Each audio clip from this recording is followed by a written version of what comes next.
Hello and welcome to October 11th. This is Danielle Garcia, psychic medium, and I have your energy forecast for the week. I'm feeling a little festive today, so hence the Halloween background. Kind of see and play around with some different backgrounds and stuff and just kind of go with the flow and see what emerges so far as the energy forecasts. So how are you all feeling? It's been a pretty eventful few days. In fact, it feels like it's been a pretty eventful few years, right? Being an empath and sensitive on this planet right now is definitely not an easy process. At least for me, I know it's not been so easy. Now, lately, we've been having a lot of geomagnetic activity, a lot of solar flares, CMEs. The Schumann Resonance was down for 3 days, well, pretty close to 3 days.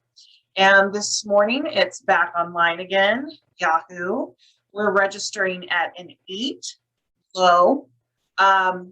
Low, but quote unquote normal rate for the Schumann Resonance is 7.83. Now we haven't really been hitting those normal rates, but what I find incredibly interesting is that for days before we went offline, it was registering at a 6 below normal. Now, historically, if you track the Schumann Resonance over the last 2 years, every time after we go below normal, we hit these really high rates. Me personally, I think that the rate got so high that it didn't register, but that's just my own personal belief. We'll see how this shakes out. Last time I checked, still vibing as an 8, as was what the register was this morning when it came back online. Lots of solar and geomagnetic activity over the last several days. We're expecting high solar activity with an incoming CME and possible KP6 today. Back up your tech, watch for issues with radio connection, cell phone connection, and internet connection, because once those things happen, it's pretty probable that these connections get disturbed. We are in the last full week of Mercury Retrograde, aka Hell Week 20, or just Hell 2021.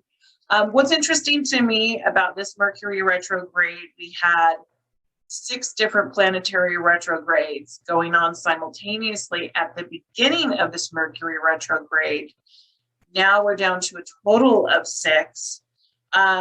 And this last week really just kind of speeds things up. If you find your temper is pretty short, your patience is growing thin, this is possibly why. So why do these things happen during these energies? It truly is about being disharmonic and out of balance. So it's our opportunity to do things for our physical self, our mental self, emotional self, and spiritual self to get into balance. What I've noticed about this Mercury retrograde, not only has it been the most powerful of 2021, but it's also brought up a lot of shit. So it's those things that you thought you were over and done with, those lessons that you thought you learned, the relationships that you thought were completely out of bounds, and you've dealt with them, they're not coming back into your life, the forgiveness that you've already given and moved on, and yet now it's like all of these things are just kind of showing up in your life and showing up in your face. So this last week of Mercury retrograde, as uncomfortable as it could possibly feel, this is an opportunity for us to dive deep, to look at these different things that haven't worked for us before, to look at our triggers, to look at our wounding, and to figure out, okay, what more do I have to learn from this? Why does the universe continue to send me red flags or continue to present the same type of relationship, the same type of lesson to me over and over and over again? What is it that I'm not understanding about this? And never be afraid to ask your team for help and assistance. That's what our angels, our guides, our ancestors, our loved ones are there for, is for us to ask for help. They don't just come swinging on in and flying on in and figure our shit out for us in our head, because then that is trespassing over our free will. We actually have to ask for it. And a lot of people tend to forget that or just don't realize it. Don't forget, even though this is the last week of Mercury retrograde, Mercury goes direct on the 18th, we'll still have 2 more weeks of post-shadow phase. Yay. So happy about that. You know, of course, I'm very sarcastic, so that's how I deal with uncomfortable situations.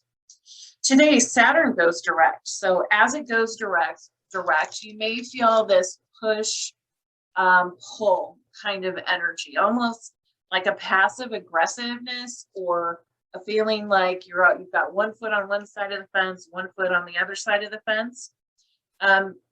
It's all about possible confliction.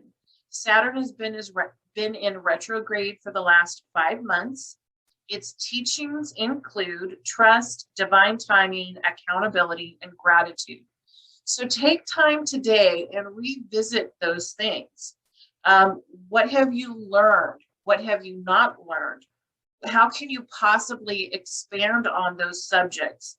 And maybe think about doing some journaling about this, or writing your feelings down on bay leaves and then burning them. Something that I'll do that's very powerful for me is I look at it as, what's the name? Word association. So let's say, you know, I bring up divine timing. Boom, what does my unconscious mind come forward with on the subject of divine timing? I'll write it down on a bay leaf and I burn it. Gratitude. What does my unconscious mind have to say about gratitude? I'll write it down on a bay leaf and I'll burn it. It's a nice way of purging, of release, whether that emotion, phrase, or word is positive or negative. It's a wonderful way of clearing. And the vibration of bay is so clearing, it's cleansing, it's transformative. Some people even look at this as a rebirthing when you write on bay leaves. So try it out, test it out, see how you resonate with that. Themes for this week: structure. What is working for you and what isn't? How can you work smarter and not harder? Time is speeding up, and so can efficiency. What is your relationship to spirit? What are the positives? What are the negatives? What needs bending? What needs more focus? Protection. Do you feel that you need energetic protection? Where are your boundaries? Are your boundaries in place? Is your protection in check? And expansion. As we continue to ascend, as we continue to move through all of these different things, be it solar flares, solar storms, the frequency of Earth raising, and so on and so forth. How can you expand? Is this an uncomfortable situation for you? So these are looking at your growing pains. What's working, what's not working, what can you do to ease those growing pains? Don't forget, the veil is at its thinnest during October, spooky season. It's not named that for just any reason. It really is. The veil is very, very thin. Last night was an insane night for nightmares, lucid dreams, paranormal activity.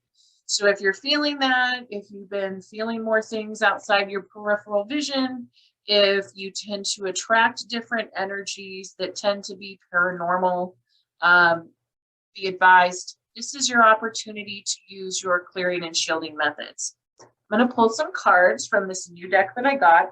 It's called Seasons of the Witch by Lorraine Anderson and Juliet Diaz. Oh, there we go. You can kind of see it. I forgot with this background, it's going to be a little bit harder to see, but we'll see what cards come forward. Here's the scary music playing in the background. Anywho, the first card that comes forward is Owl. Behold sight, O ancient ones, for there is magic in the darkest of places if one dares to open their eyes. What a beautiful card. Check that out. Now, as you look at this card, I'm going to ask you, what do you feel and sense from it? What steps forward from it for you? Now, for me, when I feel this is dark and light. This is ego and spirit. This is ego and intuition. This is groundedness and out of body. It's complex is what they're saying. So in each opportunity that we have, in each experience that we have, there is dark and light. There is heaviness and light. There is good and bad, right, wrong, and indifferent. And if we open our eyes wide enough, as the wise owl does, we are able to see from a higher perspective and able to learn our lessons that our ego mind and our ego eyes cannot see and sense. The next card, the Broom, for whatever reason, this one's giving me mad chills. What dreams may come from what you seek, make room, make way, a clearing need be. Oh, how interesting. We were just talking about clearing. And check her out. Look at all the very interesting energy coming from this card. What's even breaking up my virtual background? Clearing, clearing, cleansing, clearing, transforming, transmutation are what words come through with this card. And we're going to choose just one more to see what comes through. Crystals and herbs. Oh, what medicine, what sacredness to behold, a dash of healing straight from mother's home. Look at all of these. Okay, she's got a lot of stuff around. She's mixing her herbs. She's got her crystals around on the table. So this is a reminder to us as we go through these different levels of ascension, as we experience these different energies of retrogrades and solar flares and astrology and galactic influence and just regular old 3D human stuff, right? That can be complex all on its own. It's important for us to remember we've got tools, right? Just the same way that they were reminding us about calling on our spiritual team, our angels, our guides. We have regular 3D tools here too. You know, we've got crystals, we've got herbs, we've got nature, we've got the elements, we've got the directions. There's so many different things that we have and can utilize. It's just that sometimes we need that reminder, right? So this week is setting up to be very, very energetic. Make sure you're taking time to ground. Make sure you're taking time to release, to clear, to check in on your boundaries. Hydrate, hydrate, hydrate, hydrate, hydrate. Use the tools that you have. Don't discount your abilities. Don't discount your amazing intuition. And please don't discount your worth. You are worthy of moving through these times of change with grace, with ease, and with understanding. Sometimes we allow our pain and our indecision and our ego mind to block the light. So have a beautiful, blessed week.